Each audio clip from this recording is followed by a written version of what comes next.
Hey boys and girls, welcome to another video. You might ask, why am I down here and now why am I whispering to you?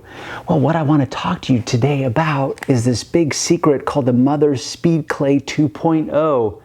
But actually it's no secret at all, but it is nonetheless a review I wanted to do because it's the Mother's Speed Clay 2.0 versus the 1.0. With that said, let's get started in today's tutorial.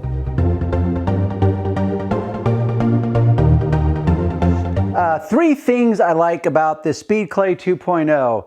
One, it's not very expensive. Two, it's very handy as far as ergonomically friendly. And three, it's very effective. How about that for a winning combination? But with that said, there's some things that I don't like about it. So for example, the very thing that makes it a winner is also the very thing that limits it in its use. What do I mean by that? Well, for example, and just to clarify, this tool, and I'm going to call it a tool, is for the decontaminating process. If you're a beginner and you're watching this video and you don't even have a clue as what detailing clay is, the clay bar, a decontaminating tool is, check the links below. It'll take you to my website where I have many pages for you to become an informed car owner or enthusiast. So with that said, this is like the latest version of tool in the decontaminating process, which is like a rubberized polymer, they call it. So it's basically a texture rubber-like material that's now attached to this pretty hard, but not really overly hard plastic. And what I did is I think they made a winning balance as to how rigid and hard this is, which means that if you actually hit something against your car, it's not gonna, you don't have to worry about it chipping your car paint. Let's just call it that. But they shaped it very ergonomically friendly, so it's gonna fit in the palms of most guys' hands, or girls even, that even have small petite hands. So for example, the thing that makes it so friendly is the fact that it's very useful or very friendly in the process of using it on your car paint, which once again, it's not a tutorial on how to decontaminate your paint, but you do need to slide it across your paint. So it's a handy tool for that. But the problem is because it's like this turtle back, basically it looks like a turtle shell. It's useful that way, but it's also limited in the tight areas that you can get to in decontaminating your car paint.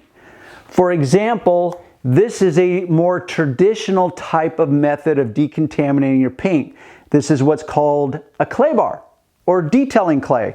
And if you're a beginner, you may be like, what the heck does clay have to do with car paint? Well, this, believe it or not, this like firm putty type of stuff, you rub it back and forth on your car paint in the process of using a lubricant in order to do that, and it will remove bonded contaminants.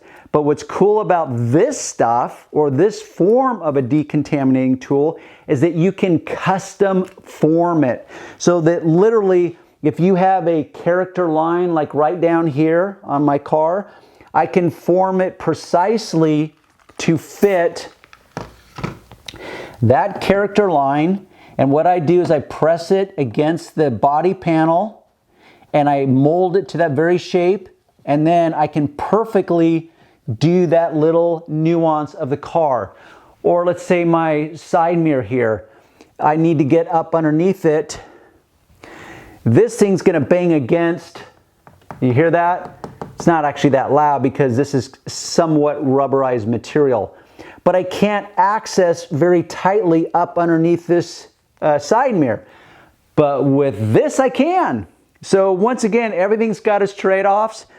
You know the three things I like about it. Now you know the thing that I don't like about it. So what I probably would do in my world is if I embrace this type of technology, which is the polymer rubberized pad, that I'm going to use this for the big wide open areas because it's going to be more user-friendly experience for me.